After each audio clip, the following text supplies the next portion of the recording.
বিহাৰৰ যি নিৰ্বাচন হৈছিল এই নিৰ্বাচনত ভাৰতীয় জনতা পাৰ্টিৰ সমন্বিতে NDA যি বিশেষ জয়লাভ কৰিলে মই সকলোকে ডিব্ৰুগড়বাসীৰ হৈ শুভেচ্ছা জ্ঞাপন কৰিছোঁ।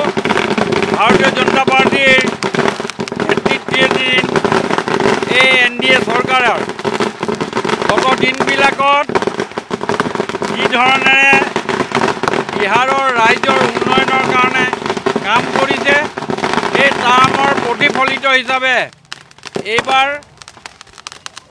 NDA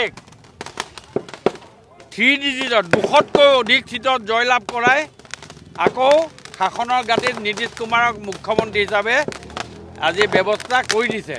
ইয়াৰ কাৰণে হ'ল উন্নয়ন। ভাৰতৰ প্ৰধানমন্ত্ৰী নৰেন্দ্ৰ মোদী ডাঙৰীয়া আৰু বিশেষকৈ অসমৰ মাননীয় মুখ্যমন্ত্ৰী ডক্টৰ হিমন্ত বিশ্ব শৰ্মা ডাঙৰীয়াই বিহাৰত বহল প্ৰচাৰৰ কাৰণে তেখেতৰ যি এক্টিভিটি সেই এক্টিভিটিৰো ইয়াত আমি শলাগ ল'বই লাগিব। আৰু সমগ্ৰ দেশে আজি দেখিছে যে উন্নয়নৰ যি ধাৰাবাহিকতা এই উন্নয়নৰ ধাৰাবাহিকতাটো মানুহে সদায় বিশ্বাস কৰে আৰু ভাৰতীয় প্ৰধানমন্ত্ৰী নৰেন্দ্ৰ মোদী ডাঙৰীয়া আৰু নীতিশ কুমাৰৰ যি কাৰ্যদক্ষতা সেই গোটেইখিনি কথাৰে আজি প্ৰমাণ কৰি দিছে।